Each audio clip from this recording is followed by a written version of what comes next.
No. The world's not great for the Jews, no. I don't think there's a solution to anti-Semitism. I don't think there's a solution to racism. I don't think there's a solution to bigotry. We're not hated because of who we are. We're hated because of what we're denying the world. There's the law, and then there's the spirit of the law, right? In anything in life. If you're going to tout yourself as God's chosen people are going to resent you. But chosen for what? I don't think those Jews really understand the nature of the problem. We get another go with our fabulous guest a few episodes ago. So there is a way that we're all relating. Please join us, Professor Shaul Magid. The Jew saw them all, beat them all, and is now what he always was. All things are mortal but the Jew. All other forces pass, but he remains. What is the secret of his immortality? And we want to kind of continue to talk about these really big questions. Some of them are often too big that we don't like to talk about them directly. We either take them apart or we put them aside and we'll file them for later. But I feel, as Seth was saying as well, that it's like on the one hand, the eyes of the world are on us, for better or for worse, and we are working overtime to try to say no, nothing to see here. In a way, that's kind of the feeling that I have. I'm not, obviously it's generalization. I'm not saying everyone in the Jewish world is like that, but the feeling I get is like, no, don't look at here. We're all normal. We're just like you. We're no different. We're no better, no worse. Let's just all get along and continue to be regular people, right? That's kind of the sense that I'm getting. And I wanted to open our talk with a quote. It's a translation of a translation from a talk Jordan Peterson gave here in Israel just last week. I think he was here with Ben Shapiro. It was a very successful event. Apparently they sold out in like half an hour, 3,000 tickets. But that, obviously he's a celebrity. It makes sense. But what surprised me is one of the statements he closed with, and very emotionally at that. And he said, and I'm quoting again. I'm translating from Hebrew, which is a translation from English, but I hope it's really close. It says, "As Jews in Israel, are you ever telling the biggest story ever told? You are choosing according to how you live. For one reason or another, it's not simple to understand it. Everyone is looking here to see how you are dealing with intense criticism turned at you about a small nation in the middle of nowhere. A micro model for a nation state of a city at the top of a hill. You have a moral responsibility, an immense moral responsibility, as you've had throughout history, for reasons that are hard to understand. I think it's correct to say that the fate of the world depends on the nation of Israel. Just as the fate of the world depends on the decision of each and every person, so you make yourselves into the light unto the nations. You draw here people thanks to what you're able to do. You show the world how the holy city could look like, because we need it. We need it, and it's up to you to do it." Says a non-Jewish psychologist from Canada. So I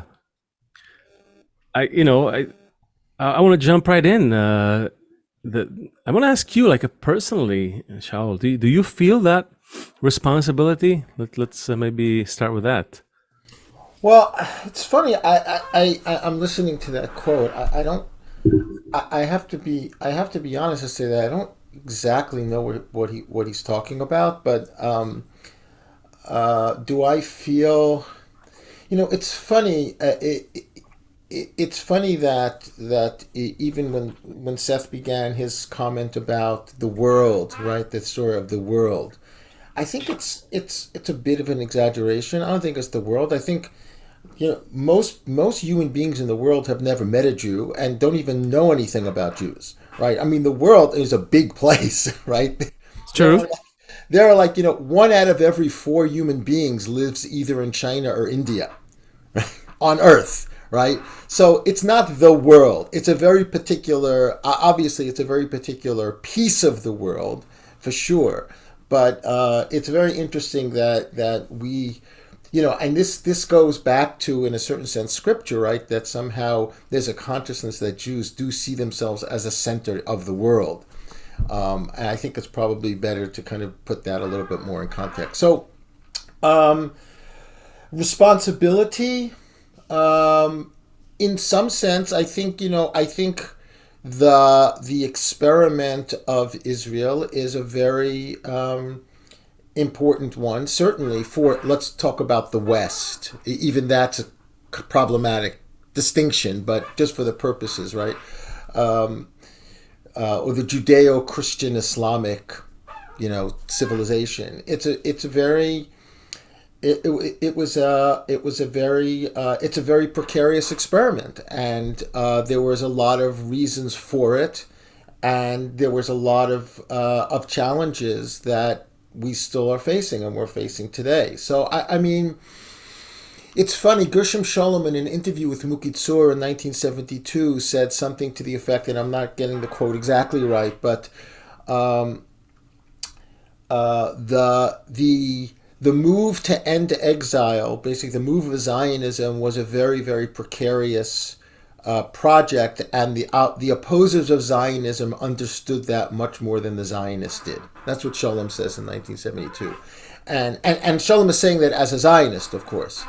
And I think that there's really some truth to that. So I wouldn't necessarily present it as a world challenge. I don't really understand why Peterson wants to make it some global thing. I think for the Jews themselves, I think it's a very kind of revolutionary and radical project to create a nation state, a Jewish nation state out of nothing, to deal with the question of exile and non-exile, or galut or golah, or messianism or non-messianism, and all of the kind of charged, dynamite that exists within all of those things.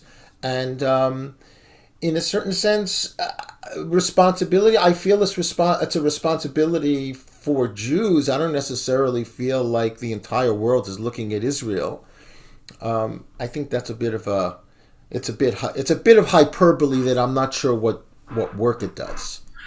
Well, I think even if some people are looking at Israel, it's already an improportionate kind of view on this tiny group of people. So clearly we already established there's some sort of an imbalance before. Yeah. And we also asked if there is, just like in the human body, that there may be certain, certain cells or certain, let's say hormones, for example. A very tiny amount of them can bring about huge changes in the body. If they work, great. If they don't work, catastrophe. And you see that example it exists right before our eyes. Is it conceivable to think that there is some correlation to how human society is functioning? And that could it be that there are certain changes that need to happen, maybe even conscious changes, meaning they won't happen automatically because we kind of rose above the level of animals already. We're already humans with some sense of choice, whether we have it or not. We leave it for the quantum scientists to determine. Right now, it's not in our favor, by the way. But let's say there is some choice. Where is that choice? What do we need to do? How do we need to organize ourselves? And I'll even make the question even more difficult. Because even bacteria has realized that it's better to collaborate and share all the resources, and humans still bicker about sources and resources and what's mine, what's yours. Like we let the ego get the better of us in a world that has really everything we need. We're still not even close to depleting the world. We're misusing a lot of the resources. I'll give you that, but. There's a lot to go around. There's, we can actually have a good time here. Great party. Why is that not happening? Yeah. And Yeah, it's funny because Seth mentioned something at the beginning about a lot of attention on Israel and on the Jews, which is disproportionate given the nature of Jewish population and all of those kinds of things. And yes, I mean, I think that Jews were a very important piece of the project of modernity, more generally, for a variety of questions. The Jewish question, notions of emancipation, the relationship between, Judaism and Christianity, all of those things. But Seth said something like, well, wouldn't it be better if just the world left us alone? Right. And I think we would be screaming if the world left us alone. In other words, it goes both ways, right? It's like, oh, no, we're here, pay attention to us, right? You have to pay attention to us because we're important, right? Because, we're the purveyors of scripture and all of those things. So there's a book by Elad Lapidot, which is a critique of the anti-Semitism movement. I think we might have talked about it last time. And the title of the book is Jews Out of the Question. And it's basically, his basic thesis, although it's a much more complicated thesis than I'm able to convey right here, is that the problem of anti-Semitism is that anytime the Jews are talked about, it's anti-Semitic. So the only way to not be anti-Semitic is to take the Jews completely out of it, right? Jews out of the question. But of course, once you do that, then Jews feel that they're being taken out of the question, that they're being marginalized. So we want to be a part of the game. We want to be a part of the story. But we want to be a part of the story as long as you don't criticize it, as long as you don't criticize what we're doing in the story, because then it becomes a problem of anti-Semitism. It's such a, Hold on, Shaul. Yeah. When you say as long as they don't criticize, I think that, first of all, I can't really think of a time when we've been left alone. That's one thing, but, except for very short periods of time. But the other thing is, I don't get the feeling that that Jews really understand their role. So when what I was trying to say at the beginning is when Jews say, stop, leave us alone, stop being anti-Semitic, I don't think those Jews really understand the nature of the problem. I think it's just like, he hit me, stop hitting me. You need to stop hitting me. Why are you always hitting me? Without understanding the fundamental nature of, so maybe actually, what you would like as a parent is the older child or one of the children to kind of say, okay, I'm going to get beyond this. I've seen where this is going to go. Let me come up with a different approach, because I understand that what my parents want is for us to get along. And now that I'm not just locked inside of this instinctual tit for tat with my brother, I'm going to try and understand the plan of the family here, and it would be better for everybody if we got along. Right. I don't see that happening in the response. No, and I think, again, as we said last time, I think there are two parts to there's anti-Semitism, which is anti-Semitism, and we kind of know what it is, generally speaking. It's really the kind of animus or enmity against the Jew, qua Jew, and it has many different sources. It comes within, European conspiratorial theories. It comes within the Christianity's relationship to Judaism, supersessionism. It's a complicated mix of things, and I think that part of the definitional obsession that we have now, and we talked about this last time about the IHRA document, Jerusalem document, is really the question of Israel. And you can't take that question out of it. And so when Jonathan Greenblatt of the ADL says unequivocally anti-Zionism is anti-Semitism, that's a problematic equation, because what Zionism produces is a nation state. And a nation state is, in fact, it was envisioned by someone like David Ben-Gurion, right? This is about normalization. We're going to be a nation state. And nation states do things, sometimes that are good and sometimes that are bad, sometimes that are criticized, sometimes that are praised. And you can't then bring those two things together to say, well, if you're going to be critical of this nation state, then you're anti-Semitic. It really, in a certain sense, undermines the whole project of normalization.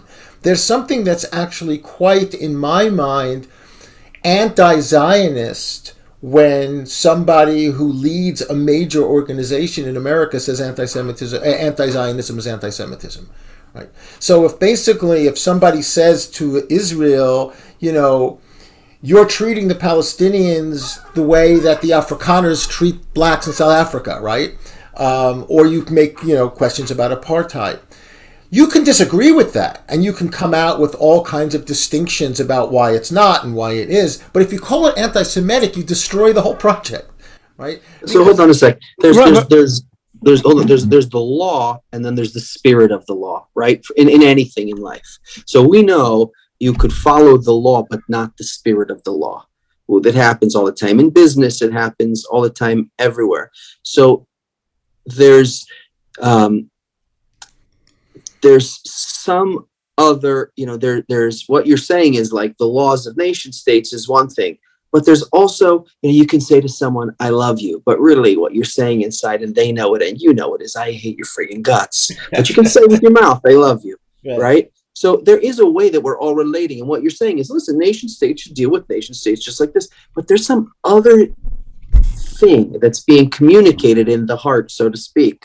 You could say I love you, but in the heart there's something else. That's what I think is the main point I'm trying to say here, is there's some other level of relations going on here. Why is Roger Waters, we're not going to talk about Roger Waters, but there's plenty of other places where people are enslaved today, literally enslaved today. There's plenty of other slavery is on the rise, by the way. It's becoming fashionable There's again. millions of slaves today. There's places where people's hands are chopped off. There's people where someone is hung for being gay. There's plenty of problems in the world. There's some feeling, though, that we really want to get to these people. We don't like these people, not just on the level of the nation state. Because what you're saying, if that was the case, so we would all deal with each other equally. But it seems like there's some other level where we're saying I love you on one level, but inside we're really saying how we feel. They're showing us how they feel. Well, it's funny because that really raises within the kind of the study of anti-Semitism, that it raises what scholars call the eternalist argument. And the eternalist argument is that anti-Semitism is an eternal phenomenon. It's not a historical phenomenon. It's not a circumstantial phenomenon. There's something, in a certain sense, what you're saying. There's something deeply, deeply embedded in human. It's a force in nature. It's a force of nature. I find that to be an extremely problematic and dangerous way. Why? To think about this. Because of the emotion attached to it. Because then there's no responsibility. Why not? You're working with you. You're working with. If the non-Jew is programmed to hate the Jew, whatever that actually means, in some metaphysical sense, in some biological sense, I mean, what are we even talking about? So let's frame it slightly better, just to help you respond to it. The non-Jew is not programmed to hate the Jew. The system, a body lives as long as the parts of the body are in harmony. You agree to that? Medicine sort of proved it, right? Sure. Right? When something comes goes out of balance, usually, an illness ensues. Extreme cases, we call it cancer, right? When one part is only sort of thinking of itself, taking for itself at the expense of the rest of the body, we call it cancer. And then the whole body kind of unites against it almost, right? We see it in human body. It's not such a huge leap to see it also happening within a nation where if the different factions in a nation are in harmony, the nation can exist. They don't have to be in equality. They don't have to be the same, just in harmony. It exists if the tension goes, too much. If the violence takes over that sense of connection between them, it breaks apart. The nation will break apart. Same with human society. So what we're saying is that the anti-Semitism is really just a name that we, because being the victims of it, on the receiving end of it, we gave a name to a certain force, a thrust from the rest of the system towards us because of something. It's a reaction to something.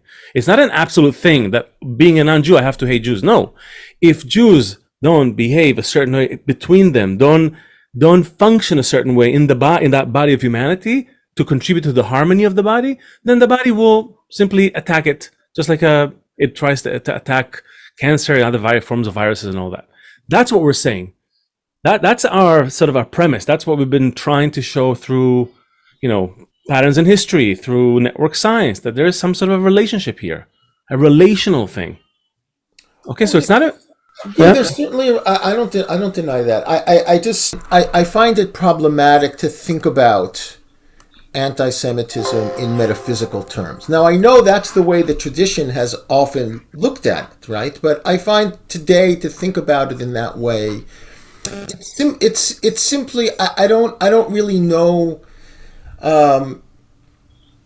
really know how to think about it that way. So when David Patterson has this idea in his book about anti-Semitism that, the world is anti-Semitic because they really want to kill God, and Jews represent God, so they really want to kill God. It's this kind of Nietzschean thing. Right. The Jews it's like, I feel like, okay, like, well, what am I going to do with that? It sounds absurd to me. You can think about things that way metaphysically, but then again, I think you come back to, this is the dark side of the eternalist argument, is that it really alleviates any responsibility on the Jew, because the Jew can say, well, the Goyim are going to hate me anyway. That's just the way the world is. Oh, I feel more responsibility, actually. I feel actually not only responsibility, but a direction because of it. Because otherwise, it's helpless. Yeah. Well, I think it's one of the things that I find interesting in this question is that I feel like, on some level, given the present state of the Israeli government, that Israel uses anti-Semitism as its foreign policy. For sure. Right? I'm not expecting politicians to be they're just opportunistic. That's. But I think it's actually quite important. It's quite important to see that a nation state which has the responsibility of its citizens, like any other nation state in the world, can basically respond to criticism by saying, well, you hate the Jews anyway. As opposed to, maybe actually what we're doing is not really, justifiable or defensible. Well, nobody likes criticism. Let's be frank. Of course. But that's actually very important, what you just said, right? Nobody likes criticism, and everybody wants to defend themselves. But using anti-Semitism as a defense mechanism against criticism is a particularly volatile one. I agree, and I don't think. And by the way, I don't think it's a solution. I don't think that putting that new definition of IHRA definition, that's such a big achievement. Those are all tactical maneuvers. I see them. We use it like this, like that. What I'm sensing is that we haven't done anything to truly mitigate those problems. Conceding. Let's say in Israel, I'm in Israel right now. We have more division and factionalism than there has ever been in this country. It's felt everywhere you go on the street. People will kill each other over a parking spot. Israel, right? A Jew killing another Jew. Who would have thought about that, right? 20, 30 years ago. And then this whole disharmony is also projecting towards the Arab citizens who live in Israel, who at the first opportunity took to arms, many of them, even though they enjoy the best conditions in the Middle East, as everybody likes to say, and all the rest of that, doesn't matter. The minute the opportunity presented itself, there was almost an inner force that let's just blow the whole thing up when we were, in Gaza, right? And the people on the outside also sense that disharmony and disquiet and are bearing down on Israel. And you see that making concessions to that doesn't work, as the left is trying to do. Fighting it head on doesn't work, as the right is trying to do. I don't see a solution on that level. And hence, we're having these conversations. What can we do? What hasn't been done? And if you ask me... That's a different, I hear you, and that's a kind of a different conversation, right? That's a conversation. Right. I'm not a policy person, right? I'm not a politician. I don't know. I'm not trained to think about that.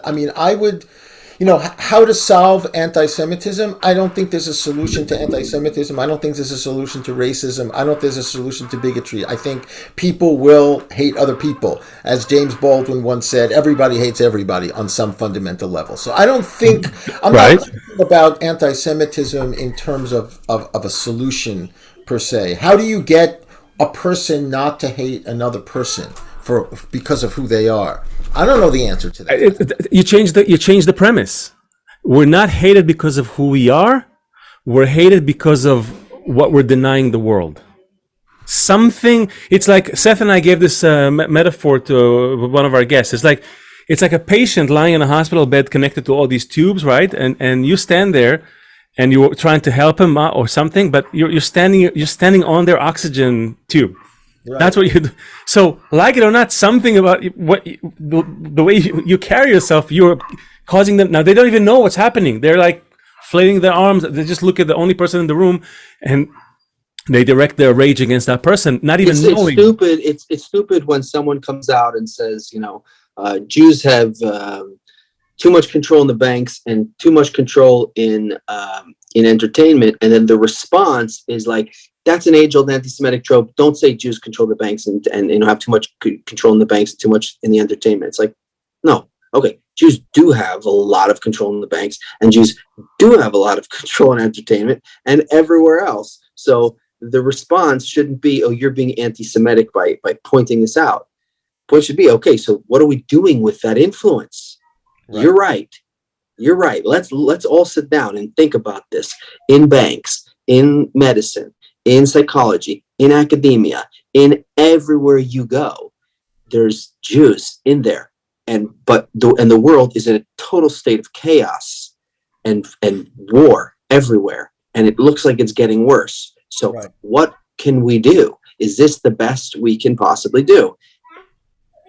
Yeah, no, I agree with you. I mean, there's also the question that you can ask of, okay, Jews have disproportionate influence in these areas, whether it's in politics or academia or science, like okay, or media, right, whatever, or the media. So why is that? Like, how does that happen? Right? Well, there are a lot of different ways of responding to how that happens. Let's take America as an example, right? How does that happen, and why does that happen, right? If you really think about it, it has a lot to do with a certain kind of marginalization of the Jew in Europe. But you look at Joseph in Egypt. Look at Moses. It doesn't matter where you go. Look at Rambam. It doesn't matter what society it is. We can look at each society and say why it happened in this specific society, but it happened in every society. The Jew was always the second to the king. Always. Daniel, Joseph, Abraham, Rambam. They're always next to the king, having so much influence. Not destined to rule, but destined to shape and influence, right? All of those are good questions. I mean, and there are interesting reasons as to why the Jews served as the middle person between the serf and the king, right? They weren't able to own land. They were right. But those are conditions. I'm asking, what are we doing with this position, Shaul? As people with so much influence on media, forget about everything else, just media, because the world today is really moved by media. You can say, okay, there's corporate interest, that's where a lot of money is, agreed. Governments are really like puppets. It's corporations and media. They pull the strings. So what are we doing with it? Are we really using media for the good? Is media used to bring people together? I can tell you, at least in Israel right now, Shaul, media is the I don't know what you call that. Wedge. The wedge that separates people. That just all it's tikshoret in Hebrew. You change the letters. It's anagram of sheker, right? It's like that's what they bring. They don't do anything to bring any peace and goodness. None of it. I can't speak to that. I can say, I think from my vantage point, I think we're in a certain sense not doing anything. What are we doing? We're expanding the definition of anti-Semitism. We're basically trying to include more people into the kind of anti-Semitic basket. That's not doing any constructive work. That's doing defensive work that really isn't taking us anywhere. When you have, people like Barry Weiss's or Deborah Lipstadt's books on bestseller lists, or Dara Horn's People Love Dead Jews, I mean, yeah, what are we actually doing? Exactly. I think that's much, right? And that's and now for us, the way, so we have the way we kind of base our thesis is, okay, we have this newest arm, the network science and science of connection, and Christakis and Fowler that show that we're like in one interconnected system and we influence each other in ways that are beyond our even wildest thoughts, right? Like if you have a friend of a friend of a friend who lights up a cigarette, you suddenly have a 2.6% extra desire, extra chance to light a cigarette, just because they're your third degree friend, right? So we have profound influence on each other, even with our thoughts, with our actions, our intentions, little things like that. And by the way, this is something that is not felt consciously, but it's like you're saying, it's becoming more and more Yes, scientists are aware of it, but we're not using it. And now, but that's very modern. That's very like now. Then you look at patterns in history, and you can say, well, that's open for debate and interpretation. Fine, but then you go back enough, you start to see all the source material, all those quotes from our sages, and all of them say, Rav Kook, right? This people was created and came here for the entire all of the world and to qualify its future. Or another one from Rav Kook: we are called to unite the world, and before we unite the living material world. We are called to discover the plan of the spiritual unity, which is our own the secret of our essence. Things like that. The Judaism has to give something new to the nations of the world, and that's what they're waiting from the return of Israel to the land of Israel. And it's not with all these other wisdoms, because in them we were never innovators. We're always their students. Rather, what we talk about is the wisdom of peace and justice, where all the nations are our students in it. And this wisdom is only ascribed to us. And more, and there's like a lot of it. Yeah, for sure. Yeah. And beautiful things. And I'm like, why aren't we trying this? Why is it so scary? And it brings me to that like when someone says, hey, you're something you're doing wrong, deep down it's the fact that you also know you can do something right. If you change something, it means changing, and changing is scary. Changing takes up energy, resources, time, money. It's a responsibility. It's like, why me? I just want to kick back like with the rest of them. Right. I have to say, frankly, that I don't. Although I've spent a lot of time, learning Rav Kook. I don't really buy any of that. We're the center of the universe. We've come to existence. I don't buy any of that. I get, but it's not just him. I don't. It's not that I don't buy it. I just don't find it useful. I mean, the idea that we have a repository of wisdom, of 3,000 years of wisdom that we could offer the world, that can make the world definitely 100%. And you're right, we're not making use of that. We're internalizing it and creating a certain kind of Jewish superiority complex, right?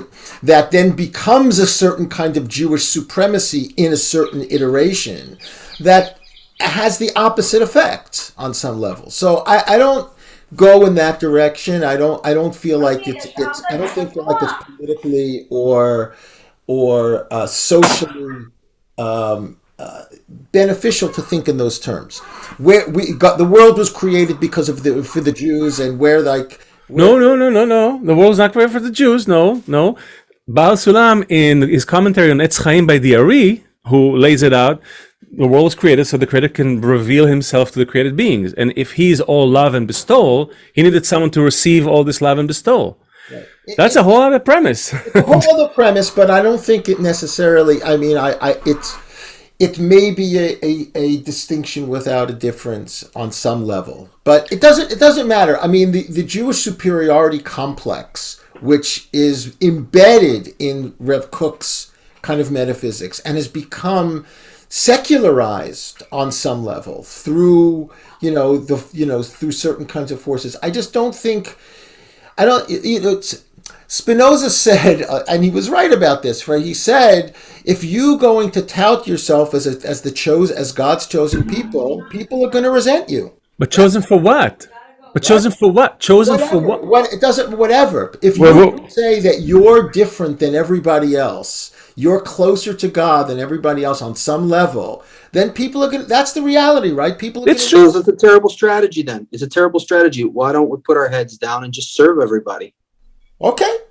I'm good. Sign me up. Shaul is up for it. Yes, no, I'm good with that, but I think that sense of innate superiority gets embedded not only in kind of religious discourse, but even in the self-fashioning of the Jew in a secular context. I agree. I think everything that's taken out of its original context can become very dangerous. I totally agree. But if I change my view on the world and saw us as all living in one thing, one system, where we're all dependent on one another, right?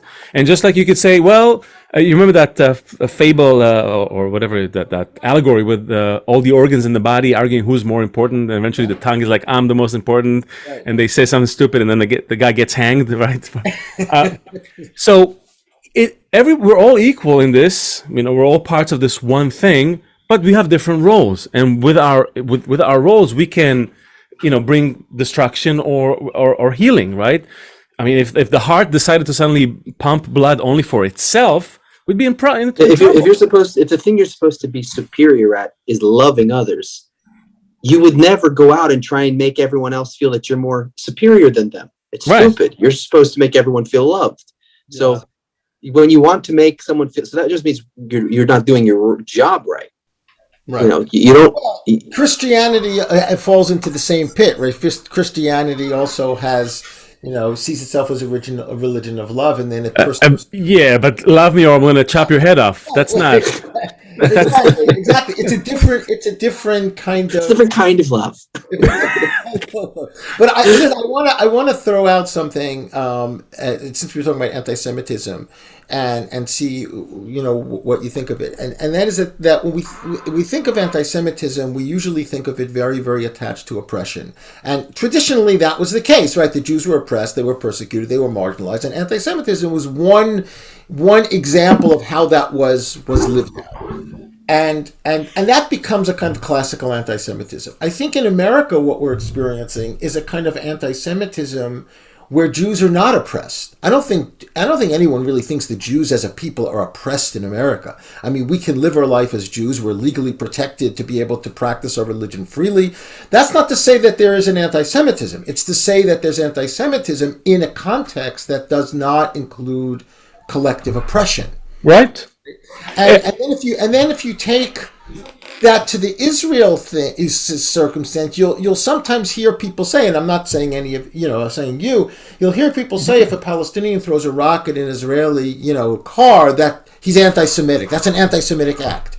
How could that be an anti-Semitic act? No. In this case, the Jews are actually the oppressors, right? So if somebody's going to fight against oppression, that's called anti-Semitism. Now, it could be terrorism. Right, I'm not exonerating. Or it could be just an act of frustration. It could be many things. But what I'm saying is that anti-Semitism is used in all of those contexts when those contexts are very, very different. I agree that if I can say one statement and be absolutely certain about it, is that people are very confused. That much I can be very confident about. There's a lot of confusion. We didn't help. We not us three. We humanity didn't help by suddenly allowing every person, to write a book and publish it. For example, imagine 200 years ago, for someone to publish a book, it had to be a really good book, and it had to be like approved by people, right? Nobody's going to sit down and copy by hand a book unless it was really good, right? So we kind of eliminated a lot of those barriers in the name of our, liberal evolution and the freedom of the individual, which was great. But at some point, that freedom of the individual has to be met with their part in the collective, and that I think that's the missing piece. I think in all the conversations, it's like the collective world might be too big. Collective society in North America might be a little smaller. Our state, our city, maybe our the building where we exist together, our neighborhood.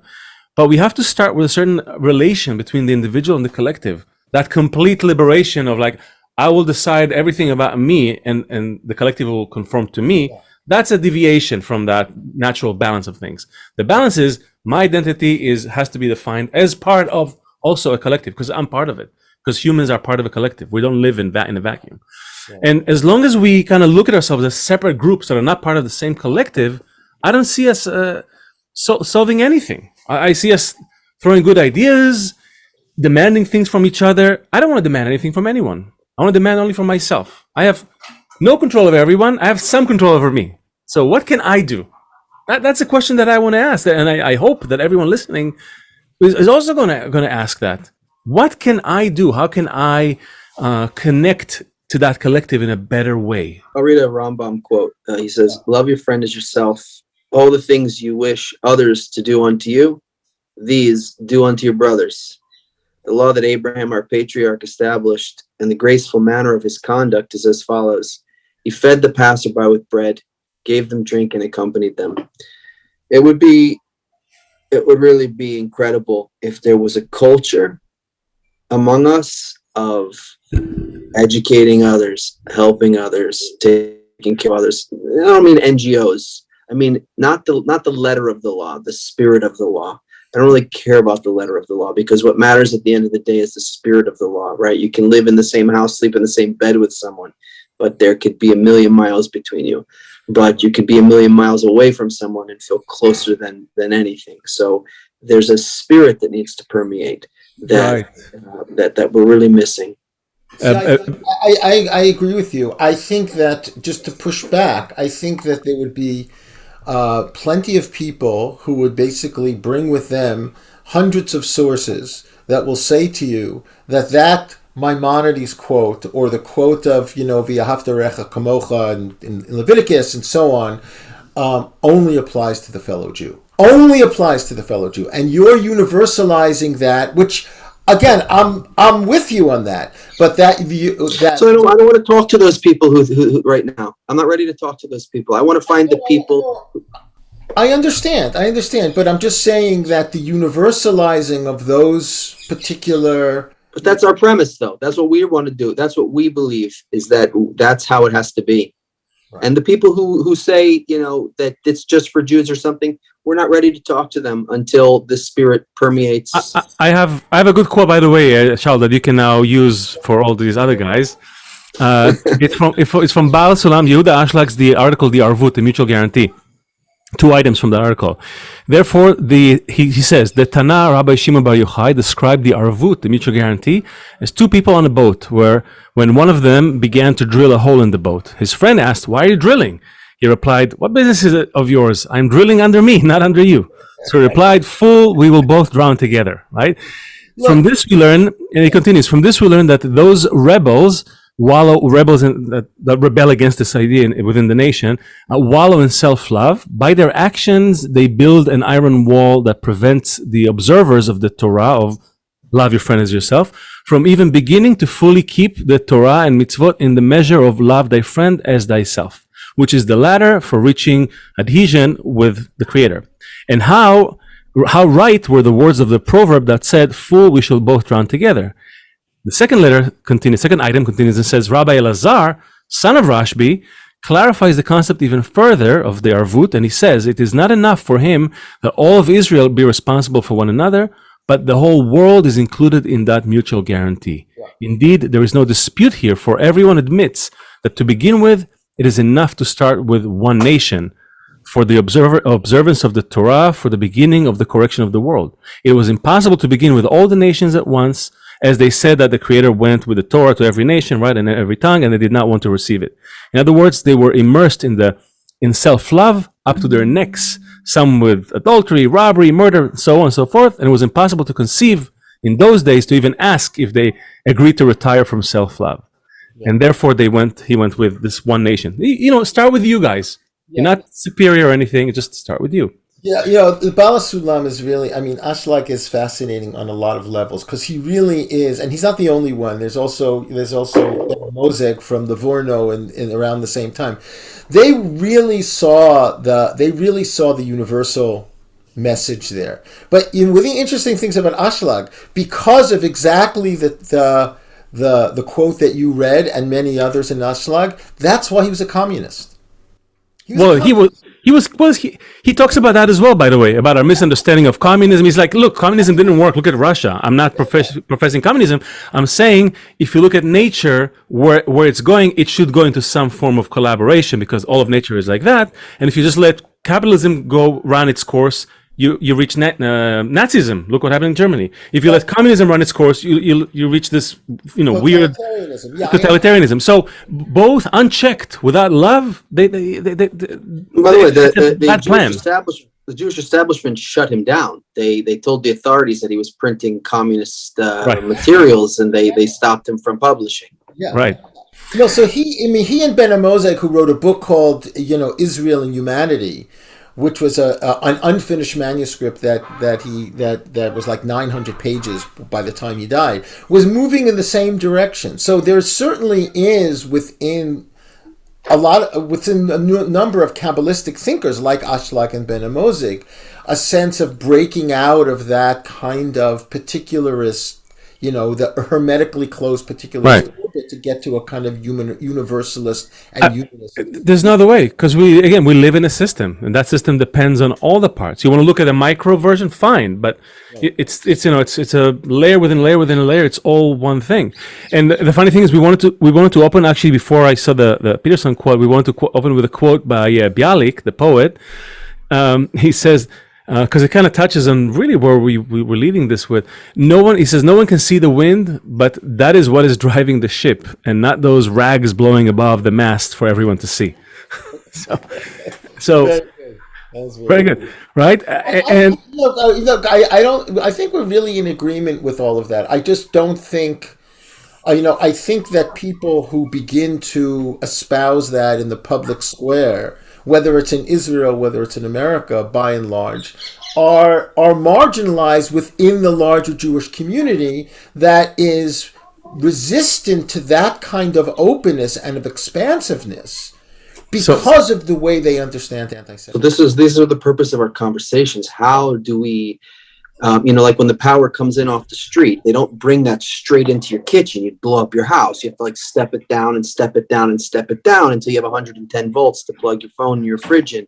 So that's what we're trying to figure out, Shaul. And that's why we need these conversations. I think that's why. So we need you. That's why we need you. That's why. So here's one kind of radical kind of suggestion. Maybe we should have a moratorium on talking about anti-Semitism and start talking about humanism. Start talking about the expansiveness. Start talking about the way in which our tradition, the way in which we can, we have a repository of wisdom in the Jewish tradition that we can give to the world, right? To think globally, right? To think globally and stop, that's anti-Semitic. Ilan Omer, she's anti-Semitic. This person, he's anti-Semitic. This is anti-Semitism. It doesn't work. It does not work. It's a self-referential and self-justifying cycle that prevents exactly what you guys are hoping to do. Right, exactly. That's why we're trying to have these talks. I say, look, we already figured it out. It's not working. Stop doing it. It's not working, and it really pains me. There's a woman in Los Angeles, Noah Tishby. You know her? Probably you've heard her name. Yeah, we went to school together. Okay, she was a year under me. We were kind of like friends, buddies in the same. Yeah. She was a bit more popular than me at the time, but it doesn't matter. At the time. Even now, actually, I think we maintain the same relationship. The point is, and she was made. She lives in LA. She tried for an acting career and all that. She lives there. Left Israel, lives there, loves Israel, ready to explain to everyone why Israel is so great. You have to like Israel. Was made a sort of an ambassador by the Ministry of Foreign Affairs. But all she talks about is this why people are being so nasty to Jews. Why can't you just like Jews? We're so likable. So it kills me. Let's stop talking about them. Let's really the jury. Let's start with the jury. Those who have a certain point in the heart that says, you know what, I feel something toward. Your definition's confusing though, because Shaul was taking us down this path that we were picking up some momentum there. Because even to say, us, who are we going to go? We're going to go to some synagogue on the street? No. Anyone who wants it. I'm just saying that maybe we can find those people among Jews, but they could be non-Jews. We're okay. We're not just. Anyone who wants to see the world united is a Jew, because why? The word Jew comes from the word unity. Yehudi is ichud. It's that. It's not. So let's. I know Shaul is probably like thinking, "Oh, he's stupid," but it's basically an argument that Art Green makes in his Radical Judaism, that anybody that's truly a God seeker is a Jew, which has its own kind, which has its own kind of weird. I'm not know what the word is. It has its own kind of weird superiority kind of thing. Like, if you're a God seeker, then you're actually a Jew. The person says, well, why do I have to be a Jew? Why can't I just be a God seeker? Why do we have to label everything? Exactly. We just live in weird times. Terms, it would be easier. The problem is all the psychological terms that kind of exactly. But if it was all medical terms, if you function pumping blood out, we're going to call you this. If you function pumping blood in, we're going to call you that. Yeah, you're the heart. Whoa! Why do you have to call me the heart? Maybe I'm just some organ, who just happens to be pumping blood, right? So what we're saying, and so you see, Shaul, you bring us down back into actually where we wanted to start with, and that is, yes, there should be some function because not everyone can do it all at once, and that's okay. But if you're out there and you have these thoughts and these feelings, come over. Maybe you're part of that organ that has to start this movement in the direction of humanism and love and caring and all the good stuff above our different opinions. We don't care if you can have different opinions, that's fine. But above it, if we can kind of be different and still unite, that will make us really, really strong. That's what the body is. It's a collection of oppositions, right? You have this acid that can melt cement, and you have brain tissue, and you have bones, and it all somehow coexists. That's what we want to do. It's funny because when I listen to that, and I'm very sympathetic to it, but when I listen to it, I can imagine a Christian saying, "Oh, that's Christianity. That's exactly what Christianity wanted to do. It wanted to take the humanism of Judaism and make it and bring of it course, to of course, but where is it? We don't require any rituals, though. Yeah, we're not requiring any rituals of anybody. Plus, you don't have to believe in Jesus or anything. You can believe whatever you want. You can believe in this. In the sense, Christianity, or Paul, I should say, arguably, I guess it's a complicated story, wanted to bring Judaism to the world. Of course, to bring v'ahavta l'recha kamocha. Listen, to take monkeys and turn them into the whole, everyone shall love me from the greatest to the smallest. It's not an easy overnight process. Right. Many things have to happen. Yeah, many religions. It's all good. We see everything as necessary. All that stuff is good. You can believe whatever you want. At the end of the day, we want to be together. That's it. But underneath, I think what we're missing is fear, and I think Jews generally still are living in the shadow of the Shoah in many ways.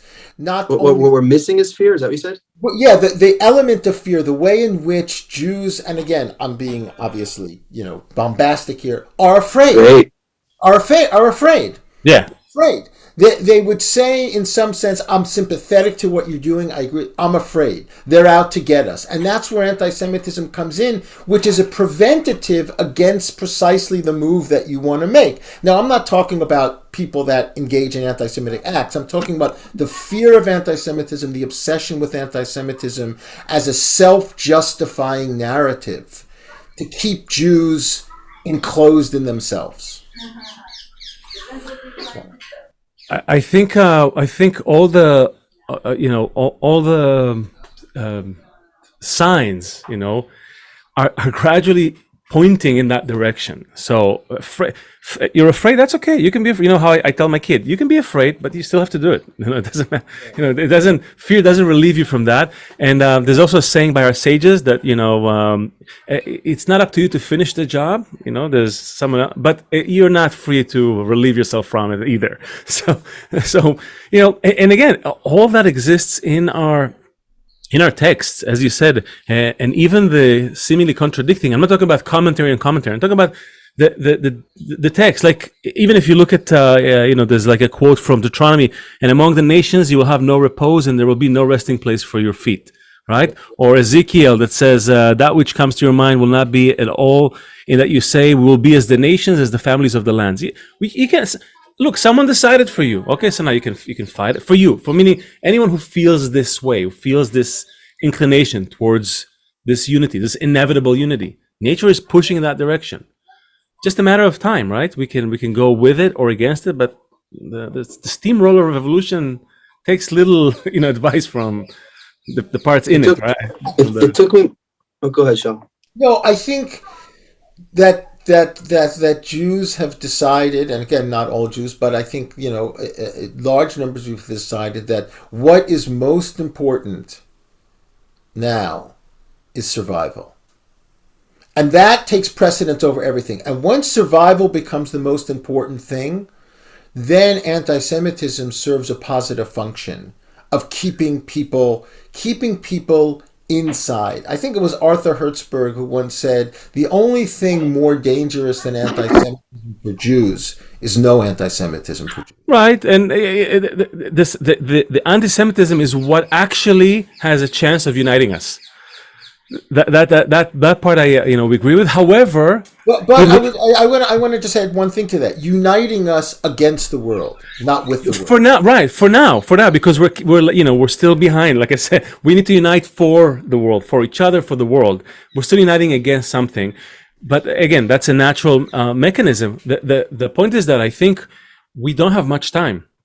That's really the urgency that I wanted to bring to this. We're having these talks not because it's it somehow pays our bills. No, it's just what we really feel the urgency. I have another quote from Baal. I'm not going to pull it up right now, but from the newspaper The Nation, which he tried to publish in Israel in 1940, and he said, "Well, we know the pattern.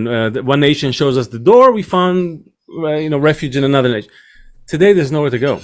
The world is one global village. There's nowhere to go. If God forbid, we come to the brink of survival, as he said." I don't know who will remain. Something will remain, as they call it, Sherita Pleta, just because you need a small group to maybe kickstart the process again. But I don't think we should wait for that level of threat. No, I understand. I certainly understand. I mean, I was having a conversation with a 20 young Jew on Yom Kippur. Like he was 20 years old, 21 years old. Went to Jewish day school, very Jewish summer camp, very much part of the scene, and he basically pretty much left most of it, and said to me, "Look, the issue is really it's just one thing. The issue is just climate change. That's it." Right? Because ultimately, in a certain sense, what you're saying, ultimately, all this is really superfluous if the planet becomes uninhabitable, right? And that's becoming, for that generation, more and more of a reality than certainly it was for our generation. So he said, you guys can play around with all of your kind of nationalism, universalism, humanism. At the end of the day, I want to put my energy into making sure that the planet doesn't become uninhabitable. I did it. It took me my whole life to understand what is the mitzvah of fear. I couldn't understand what does it mean to fear God and all that. But if you love, it's the other side of love. If you can measure how much you love someone by how afraid you are of losing them. And if whatever we conceive of as God, it would be this greatest possible love, then to be separate from that I would be terrified to be separate from that. And when nobody would harm the planet, if we loved each other, we would never want to harm. Would anyone ever harm their kids if they love them? Why we wouldn't need to stop people from poisoning each other, putting poison in the food. We wouldn't need to stop people from creating vehicles that poison people. We wouldn't need to stop people from spending billions and billions of dollars, $2 trillion, I think, this year on weapons across the world, if people loved each other. So, going out and trying to cut down on fossil fuels or put more solar power. If we loved each other, you wouldn't have to enact law. The spirit of the law would prevent us from trying to hurt each other. Basically, every system. Well, that's the point. That once that spirit changes, I think many of these other things will correct themselves. Yeah. Totally. Yeah. I think that's true. There's a mitzvah, if you say, okay, people talk about Avat Hashem, so we're loving, I never really understood what that meant exactly. We're loving some invisible idea, creator idea, right? Oh, and Avat Yisrael, of loving other, and even, Ahavat Briot, even loving. It's funny, we have to really begin to talk about Avat Haaretz, like loving the planet. Loving the world, like loving the planet, not like you're saying that loving each other will then kind of translate. It has to. I'll tell you why, Shaul. I'll tell you why. Because there's degrees in nature. Still, vegetative, animate, speaking. Every degree influences the degrees below it. It's simple science. You fix that. Fix the head, and the rest just kind of trickles down. If you care about your kid, you're not gonna destroy the earth that he's going to live on. Simple. That's it. Yeah. I think there's I think you're right. I think there's some kind of like there's some kind of a staggered process, as opposed to, let's say, more kind of Native American religious notion that there really was actually love and care of the land directly. Totally. Absolutely. But again, we're the way the human ego keeps evolving. You're not at a place where you can actually afford to do anything else but to deal with, like, the cancer is so big. You have to deal with the cancer. You can't say, okay, I'm going to live with this. I'm going to take care of that. Start eating macrobiotics tomorrow. Yeah. We're beyond it. I did that for 7 or 8 years. It was actually great, but it's not an easy avoda, put it that way. No. We didn't say it's easy work, but again, maybe nature is going to be on our side when it feels. Forget the creator, but whatever force is at work here, because there are definite forces at work here, and we're kind of proud to think that we're going to save the planet. Maybe we'll save our asses, but the planet will be fine. Don't worry about the planet. Right. So we're hoping that more people are gonna step up to at least embrace the idea that because it's so easy to fall from that. It's so easy to forget about it and just distract ourselves into other things. But really, if you in Kabbalah in the Kabbalah that we often quote from, Baal Sulam says, the creator, everybody can say I love the creator. That's easy, right? And the creator loves me, I'm his favorite. No, but the creator is a force of love that is revealed between people, in the space between us. So if you want to know what it means to love the creator, start by loving others. You may start making efforts in that, and we'll help you, meaning us, other people we'll have a group together. We can help each other against that sneaky enemy, the ego.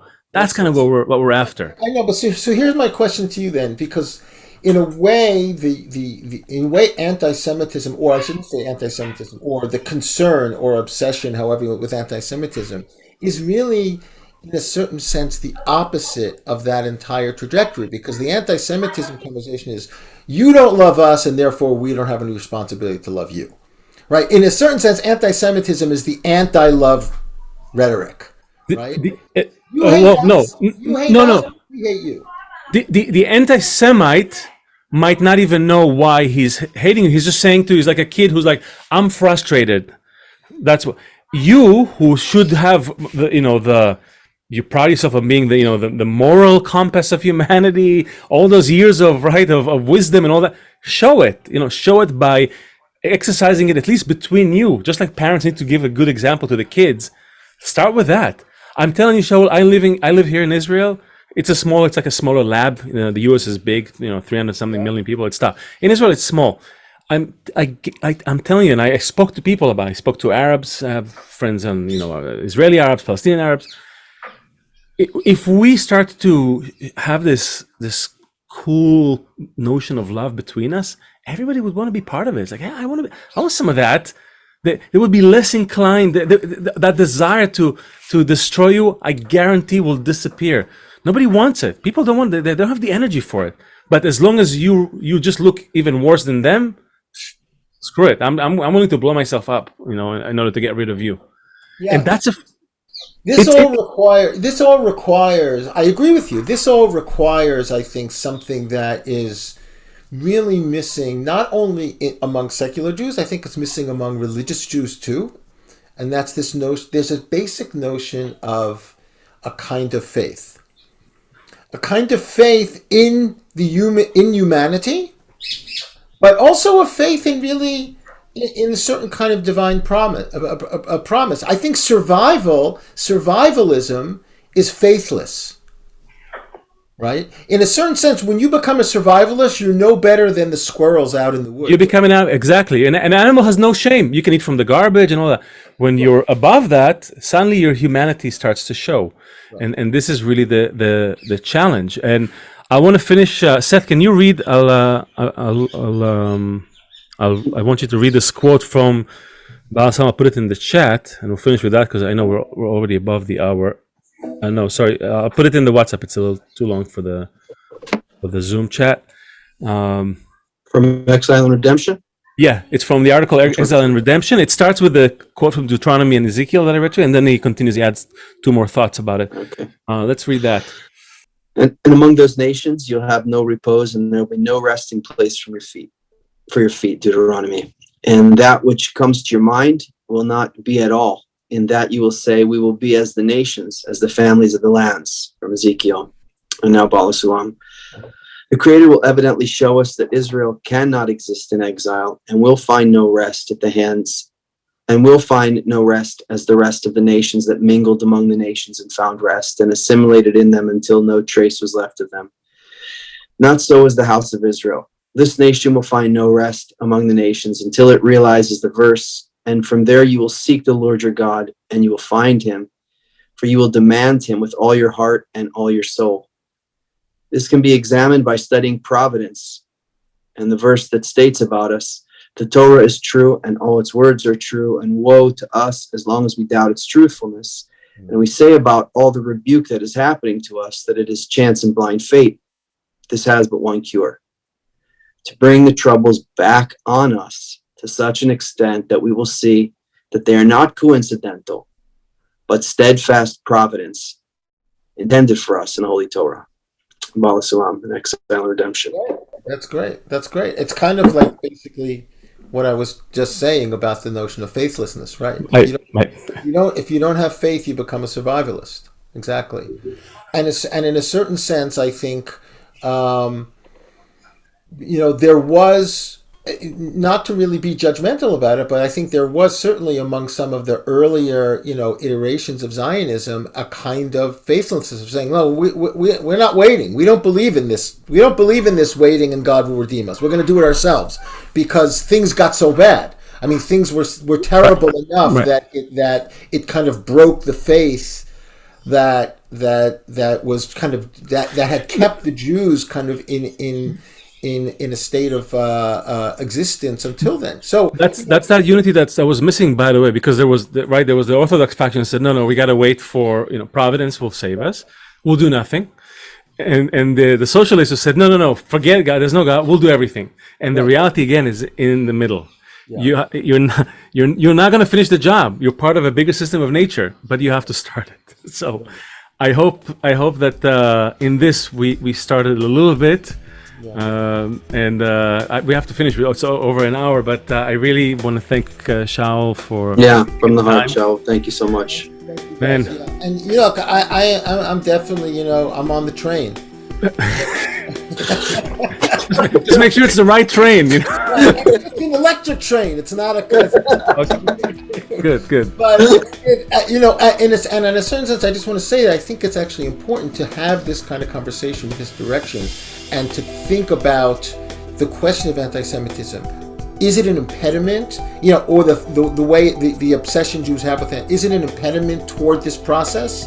Can we rethink it in the trajectory of moving towards a more humanistic, a more open, a more expansive idea of what Judaism means, of what the Jew means, and of what Torah means? So yes, I agree. Awesome. So Seth, thanks for waking up at 6 a.m. He's in California. He had an unexpected bris. Not his, though. It's all good. So thanks for joining us, Shaul. Thank you for coming on. There will be a panel in the near future. I see somewhere. So get your make sure you have your passport is in order. And everyone else watching, thank you for being with us. These are the Jew Function Talks, and we hope you follow us everywhere at the Jew Function on YouTube, Twitter, Facebook, and Instagram. And if you know someone who'll be a good candidate to talk, please let us know. We'd love to talk to anyone. That's the most important thing in our lives. We'll see you next time.